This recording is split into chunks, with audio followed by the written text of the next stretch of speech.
嗨，各位朋友，大家好。今天要做一个比较特殊的题目，就是台湾的安全不能重压在狭义的不对称作战里面。那为什么做这个题目？主要是最近的一些新闻报道跟形成的这些氛围，那所以我就做了一篇投书。那原来的题目是多为作战准备才是提高台湾的胜算之道。那这篇文章是投到上报去，就在今天2024年2月21日它刊出来。会写这篇文章的原因是因为最近有3个特定的媒体他们不断的在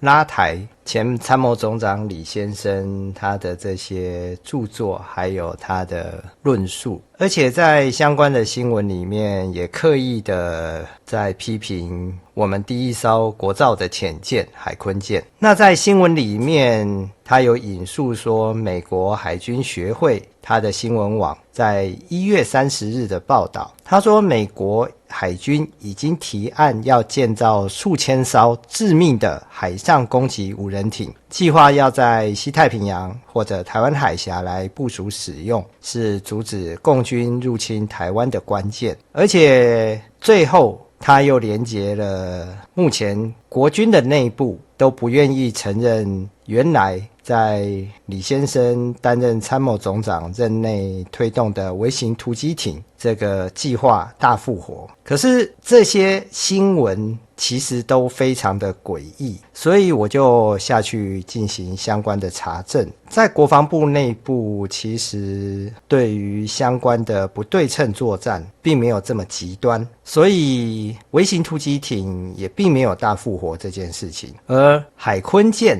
它的相关的测试，根据目前相关的报道，其实也都是非常正面而且顺利。尤其在查证美国海军学会新闻网的这一篇报道里面呢，其实他所提到的攻击无人艇，它是一种自杀无人艇，类似乌克兰现在所使用的自杀式无人艇，等于是像弹簧刀这一类的游荡弹药的海上版，主要是用来破坏敌人的船舰。而且这一类的无人艇它是可以大量的量产，价格也低廉，可以避免人员去承受相关的风险的这些特性。这种 Hellscape 地狱警官的自杀无人艇，它是一种 AI 来控制具有全自动航行能力的自杀无人艇。那它的航程可以达到500至1000海里，有效的负荷能力是1000磅，大约是453公斤。所以这个船本身也不大，是属于一种小型的快艇，使用柴油的动力，速度最少在35节以上，而且可以在目标区游荡好几天，并且在没有接站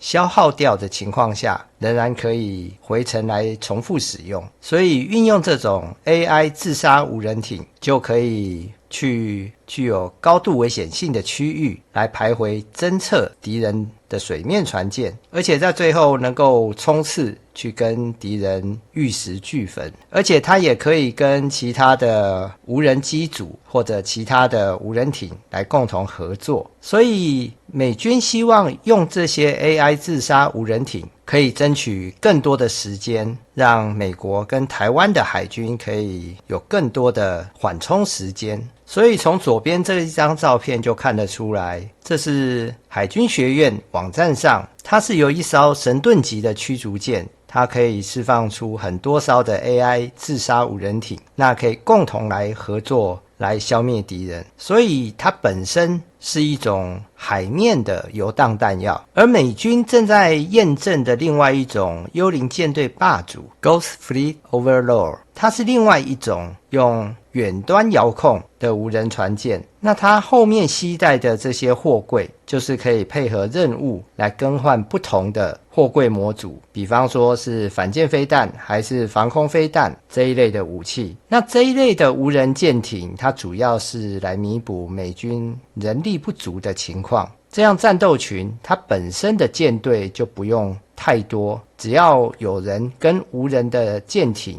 来互相搭配，那它的兵力就可以倍增。这是用来弥补它人力不足，没有办法出动太多舰艇的一个解决方案，所以有幽灵舰队的称号。而在之前，其实李先生也有著作一本书啦，就是台湾的胜算。那里面就有几个论点，第一个就是陆军要改成国土防卫部队，而且武器要以人员西行的这些像标枪飞弹、刺针飞弹这些短小轻薄的武器为主，而且他认为这一类的武器普及化之后就具有吓阻敌人的效果。可是这一类的武器都是近距离的武器，都属于最后的防御手段。假如陆军都以这一类的武器为主，那将会陷入挨打被动的局面。这样子敌人假如都在远距实施打击，就像乌克兰由于初期没有这些重型的装备，所以都只能近身肉搏。所以就像黄树光前总长讲的，假如我们都寄望在最后的国土防卫作战的话，那这样就犹如拉敌人进屋来决战。我们应该是把敌人挡在屋子外面，而不是让他进到我们的屋子里面来。而且在缺乏长程的打击火力之下，更不具有吓阻的能力。那在海军的部分，他主张要以大量小型智能化的微型飞弹突击艇来当作主战的兵力。可是其实在书里面，他很多章节并没有连贯，因为有的章节写有人，有的章节写无人。那在书里面主要论述的是说，以这种45吨级的微型飞弹突击艇，它携带了2枚反舰飞弹来当作海军的主战兵力，来取代目前这些大型的舰艇。甚至他常上节目的时候，也常论述询问其他的来宾，用50亿元的潜舰来跟200亿元的微型飞弹突击艇相比，请大家进行一个选择。其实这种选择都非常的诡异，因为2个是不同维度上面的武器，所以其实这样子的论述让很多的专家，甚至以前在潜舰服役过的官兵都非常的没有办法理解。所以目前台湾主要的制海不对称的战力，其实锁定在潜舰跟暗制的反舰飞弹机动发射车是非常正确的一件事情。那为什么说这样子会比微型飞弹突击艇有效？主要是因为潜舰是海军不对称作战的王牌。我们从第1次世界大战跟第2次世界大战就可以发现，德国因为没有办法跟大英帝国的海军进行对抗，所以才发展潜舰。而他使用潜舰来封锁英伦三岛，其实确实也达到它的效果。那另外，美国也在太平洋实施了潜舰的相关作战，所以像德国的 U 艇在大西洋集成了3474艘盟军的船只。那在太平洋，美国的潜舰集成了日本海军及商船总共1314艘的船只，都收到了非常好的效果。那另外，微型飞弹突击艇因为它吨位小，火力也只有2枚的反舰飞弹，所以它的出海限制非常的高，它被限制在4级海象以下才能出航。可是依照交通部的资料，台湾海峡1年里面5级以上的天数就达到178天，占了 48%。所以微型飞弹突击艇大部分的时间都是只能待在港内。而台湾现在的海锋大队已经扩编成为制海飞弹指挥部，那现在的反舰飞弹射程都超过150公里以上，所以已经涵盖了台湾周边的海域。而且飞弹发射车可以运用台湾密集的公路网进行相关的疏散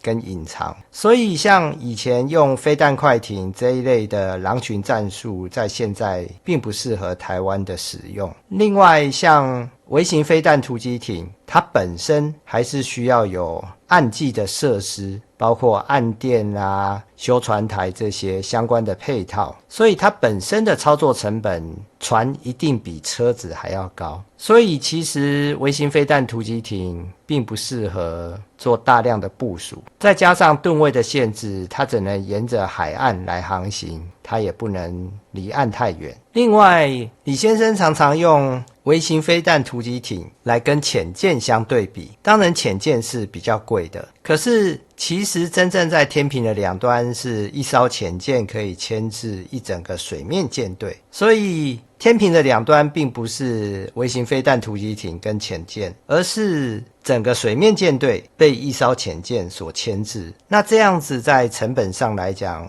一整个水面舰队绝对超过2000亿以上。那相较于海鲲舰的建造成本256亿来讲，其实是相当划算的。那我们也可以由乌俄战争来验证，乌克兰目前只有反舰飞弹跟自杀无人艇，还有像海马斯、多管火箭、暴风影、巡弋飞弹这些打击的手段，可是它缺乏了大型的水面舰艇，所以乌克兰的粮食输出跟相关国家要对乌克兰进行海上的运补，都只能望洋兴叹，因为乌克兰缺乏大型水面舰队可以实施护航，所以右上角这张图片大家还记得乌克兰的蛇岛当时也只能挨打，因为俄罗斯的黑海舰队直接用船坚炮利就孤立了这座岛屿，而乌克兰也没有办法进行反击。那当然现在乌克兰的海上运输在缺乏大型舰艇的情况下也非常的不稳定，所以再次强调，美国发展的幽灵舰队只是要弥补它舰艇数量跟人力不足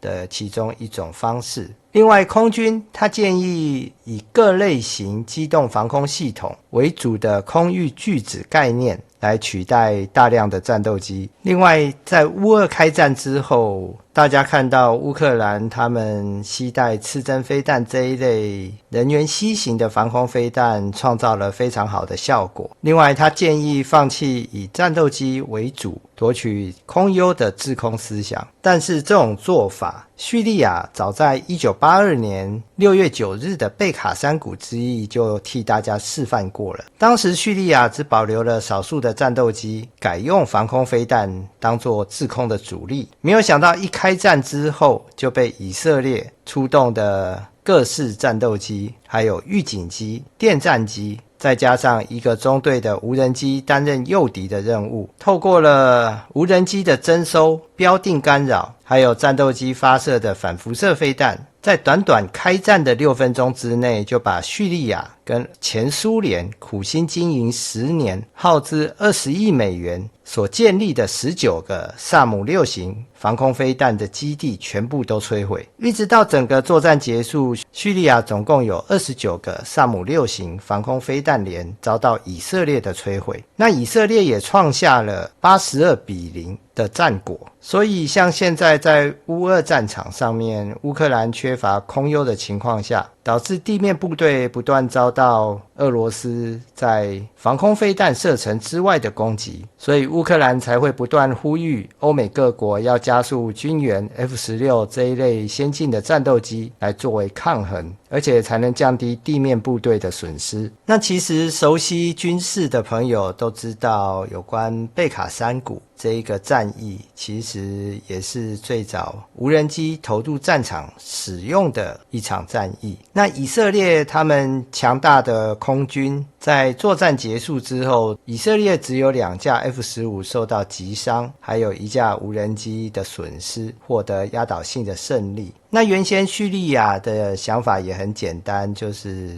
空军的飞行员素质比不上以色列的情况下，就大量投资了防空飞弹。没想到开战之后直接被团灭，所以以色列由于打赢了贝卡山谷这一仗，所以赢得了第5次以阿战争的胜利。另外在书中要求国人冷静面对灰色侵犯、灰色作战，可是忘记了忽略灰色侵犯就是温水煮青蛙。以乌俄战争为例，早早在2014年9月还有2015年2月双方签署相关的协议停战之后，其实这中间就不断发生各类的冲突，这都属于灰色地带的侵犯，一直到2022年2月24日，俄罗斯发动了特别军事行动，大举入侵乌克兰。其实在过往的战史，我们都可以知道，热战之前会有很长一段时间进行相关的试探跟侵扰，其实都是属于灰色侵犯、灰色作战的一种状况。那在这时候，假如没有及早扑灭火势，那后患无穷。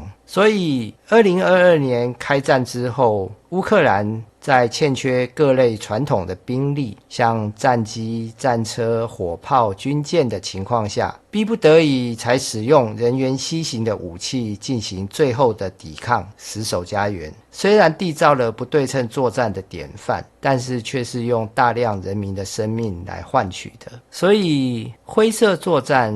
灰色侵犯并不能忽略、轻视、等闲视之。所以到后来乌克兰要进行反攻，一直到现在所依靠的是欧美援助的各种像豹2战车、M1 战车、M2 装步战车，还有 M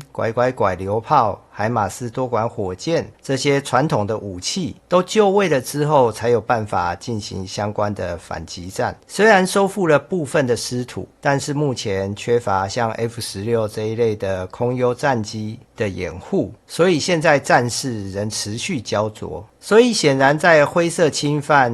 灰色作战的阶段，就要加强备战，而且抢占先机。这些都不是人员西行装备可以做得到的。就像现在他假如逼近台湾本岛，那你光有这些人员西行的装备，其实是完全没有吓阻力，也没有办法对于入侵的基建给予警告。所以从灰色作战的时期就必须保有战斗机跟中大型的船舰，才能确保台湾周边海空域的安全。而中国其实就是希望借由灰色的侵犯来麻痹台湾军民的警戒心，所以一昧的要国人冷静，这并不是一个好的做法。所以台湾的安全不能一厢情愿全部都压在这种狭义的不对称作战上面，只有靠战力羸弱的微型突击艇、人员西行武器，还有各种机动防空飞弹，其实都不足以确保台湾的安全，更不用讲要产生吓阻力。像以色列就是不对称作战的先驱者，以一国之力打赢了历次以阿战争，而且也是无人机实战经验最丰富的国家。那像新加坡也是弹丸之地，也非常早就投入了无人艇的操作。这两个国家都拥有大量的像 F-15、F-16、F-35 战斗机，